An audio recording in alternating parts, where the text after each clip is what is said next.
Pinakamataas na bundok dito sa Samar, Mount Huraw. The SINP or the Samar Island Natural Park is the second largest forested area in the Philippines Mount Huraw is the highest peak in Samar Island.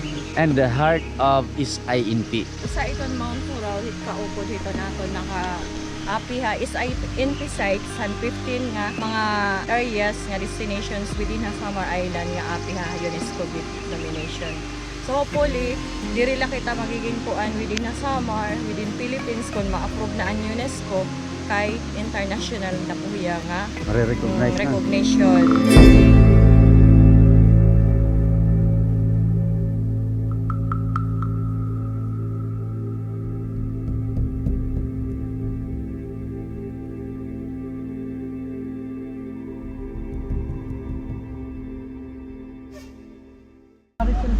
Dito na kami sa San Jose Libuan kanina pa. Dito na kami matutulog sa San Jose Libuan. Ito ang pangalawang bisis ng aming pagbisita sa bayan ng San Jose Libuan. At ito rin ang pangalawang bisis na aming pag-attempt sa pag-akyat ng Mount Huraw. Tinaguriang ang Mount Huraw ang pinakamataas na bundok dito sa isla ng Samar. May elevation itong 811 meter above sea level. Gaano nga ba ito kaganda at ano nga ba ang meron dito? Pinakamataas na bundok dito sa Samar, yung Mount Huraw. Pero ang problema, walang kasiguruhan kung maaakyat namin ito dahil sa panahong ito, hindi pa pala open ang Mount Huraw para sa mga visitors. Gusto kami makyat doon sa Mount Huraw. Second time na kami nagpunta dito. Pero ngayon kasama naman si Ate Kunkuan. Nadira di balik yung suka. Anong ngaran niya? Alison Food Hub. Spicy coconut vinegar more pag sa ano sa dibuan. 70. Pero parehas la ya. Anong coco jam? Lubi. Palaman. Ay 60. 60 oh. Sa Luzon merong masarap walang paminta. Nag-iiba yung paglagyan ng paminta, nag-iiba. Paging ini. Saging with kuam. May paminta. Lumpia rapper. Dalawang klase. Dito kami sa bahay ni Mayor. Paalam kami napunta para makyat doon.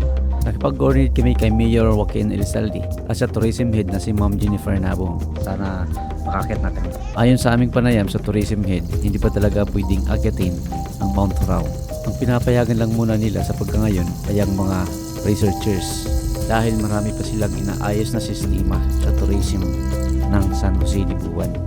Pero nagkataon na kinabukasan ay magkakaroon sila ng inspection sa isang infrastructure na ipinatayo doon sa tuktok ng Mount Huraw. Pwede kaming sumabay. Nagpalipas kami ng isang araw at pinisita namin ang Midoruma sa kanilang mga rock formations at waterfalls. Jusito? Mabilang.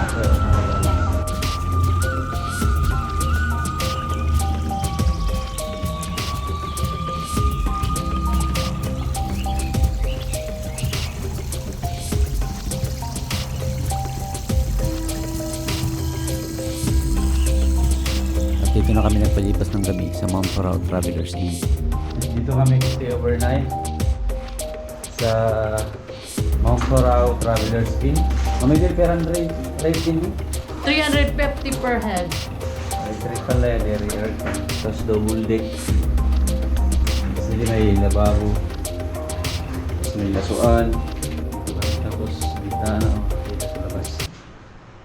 Dito kanina yun sa may top floor ng Mount Huraw Travelers Inn.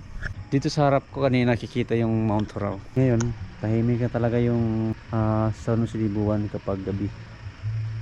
Ay maririnig tayong mga nagbibideo pero malalayo na. Ayan o. Dito tahimik na rin. Morning. 5 PM in the morning. Punta kami ng Mount Huraw ngayon.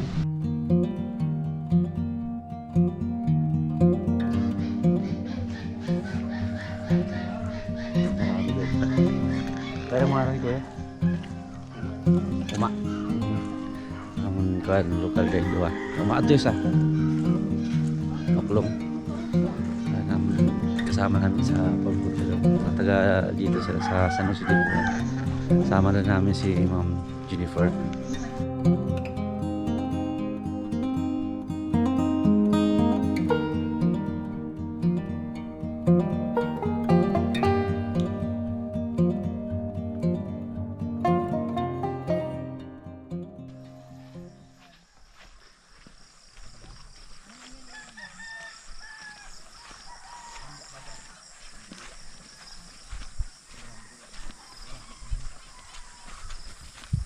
Oh.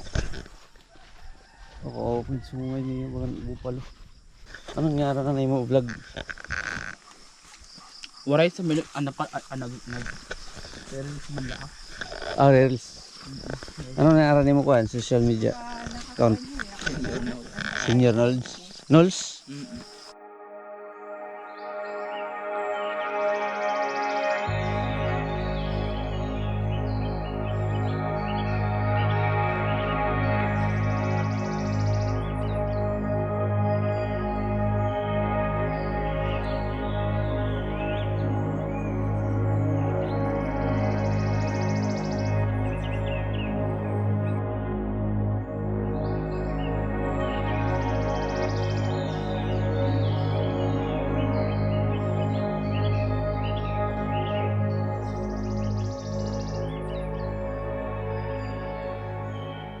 Mga ilang minutong lakad na namin mula doon sa bayan ng San Jose del Buwan. Nakating na namin itong bahadang lugar na may mga puno at mga nyug na.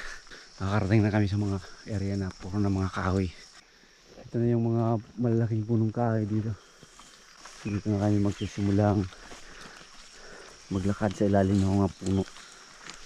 Dumilim. Hawa na, hawa. Tikon. Kaya ka pa ako.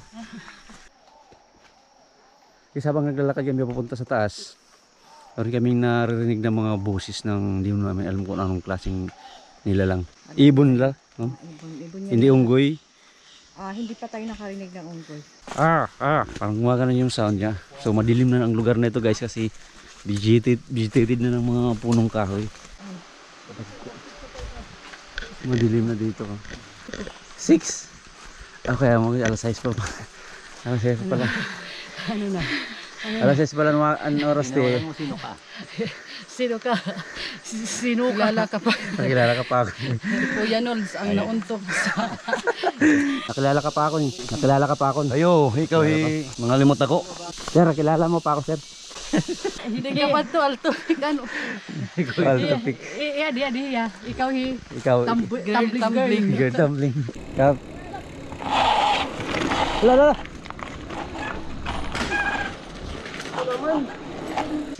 Girl tumbling. Iwa ka tumbling din. Alas 6 pa lang ngayon ng oras. Pero guys, kakaupo yung mga kahoy, oh. Alright guys, dito na kami sa Maisikan Camp. May organization hirahan ka na Eagles. Grabe, oh. Inihiya nga, portion din hibalian. Kapong ana po inihiya. Sige, mapahuway kita lot kadali.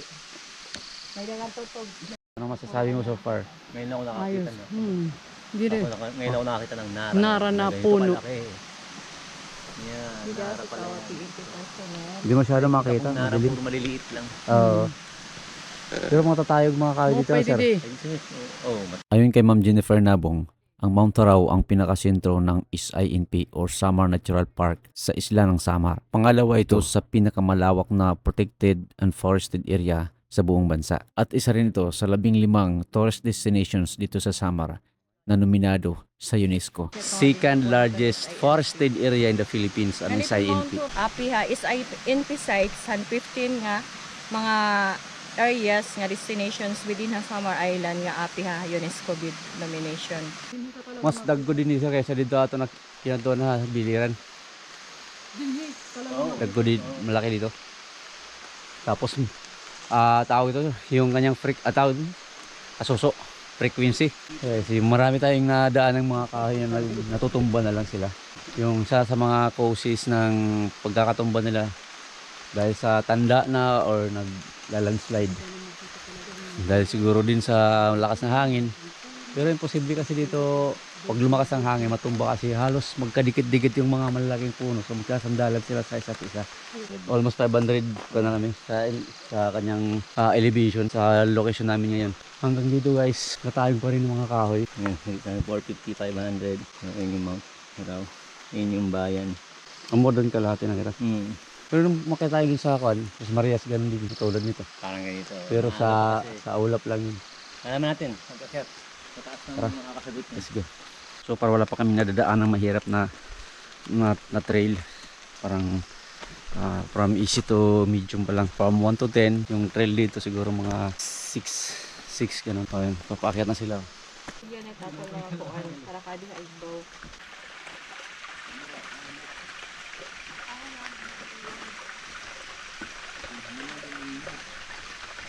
Hagdan na din eh. Ginawa nila ng hagdan.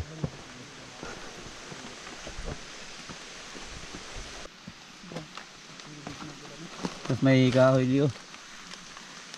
2 oras na kami naglalakad. Umalis kami sa bayan mga 5:40. Tapos ngayon mga 7:40 na. So 2 oras na kami naglalakad.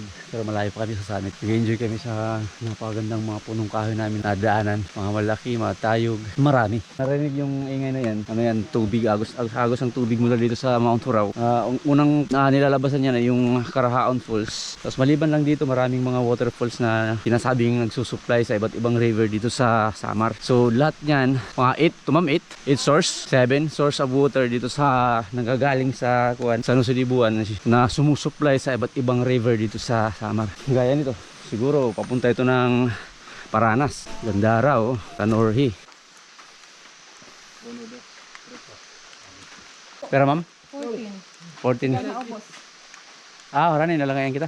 Sa ano dito, parang headquarters ng LGU, sa tourism. Kuya, lain daw akong tubig, kuya. Ang bubutangan ko lagi. Amo na daw ini. Ito na daw yung pinakasagkahon. Saan mo sumangay, mes? Benjin. Saan ang malaking bato? Yung malaking bato. Saan yun? Sinakikita sa baba. Pagkaan ni Kuya Nods ko nakilala pa.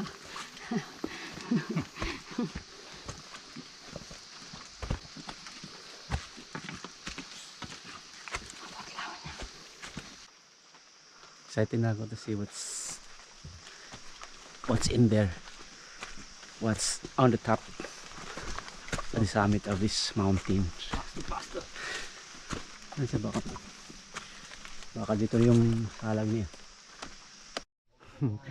Kagulo-gulo, no? Yan guys, so yung kahoy na pinuluputan siya ng isang parasite na kahoy. Hinila siya pababa tapos hindi mo na maintindihan kung alin yung puno. Lagay ko ito. First, mga ilang oras kami naglakad. Sa ilalim kami, nasa ilalim kami ng mga punong kahoy ng mga malalaki. So ngayon ko palang nakita na nakita silayan yung langit. So, dito mo sa banda, dito na nakikita ko na yung mga maliliit na puno. So malapit na kami sa may summit. Tapos mararamdaman mo na dito, wala na yung mga malayo na ang uhuni ng mga ibon. Ramdam na ang silence. Mas maganda, may clearing. Nakikita ko na kanina yung bayan.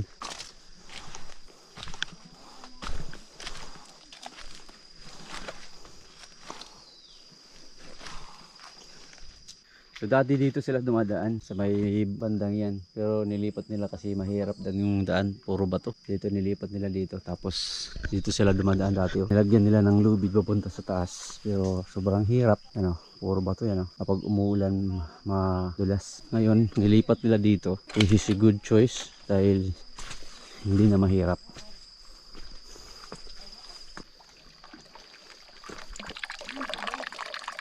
Ayan. Tubig yan, mineral water, original. Tikman natin yung tubig nila. Mamaya na nga lang.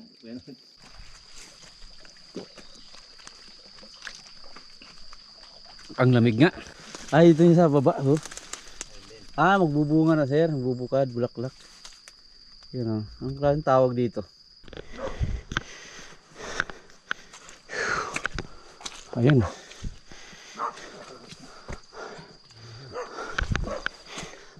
$8.54, 3 hours. 3 hours talaga. Sakto.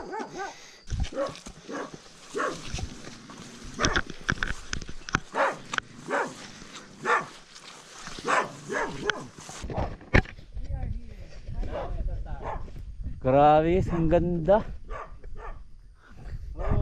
Wow, ang ganda dito. Sulit. Ganda dito. Mount Turao! Ano yung mataas sir? Oh? Wala silang placards yan. Grabe guys. Titingnan mo yung kagubatan niya, no? Tingnan mo kagubatan. Nakakayat na Mount Turao? Grabe sir, kapal ng Oo. kapal ng mga kahoy. Gubat, oh. Gubat, oh. Ganda. Maganda sir, ano? Iba. Umitil, oh. Singkol, oh. Ha, pagkakaiba, pag kadini mga kaluyo. Oh, dito may population area. Dito kalbig. Di sir, dito sir.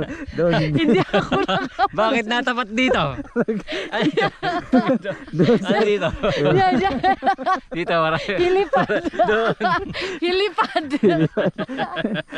Pagpunta mo dito, walang mga halos puno. Maray mo. Adi, waray bok. Idarang ani liwat ako ma'am ano to. Magkano? Sir Miranda. Sir Miranda pangaon. Ano pa? Panada sir. Sir, di man sir empanada sir.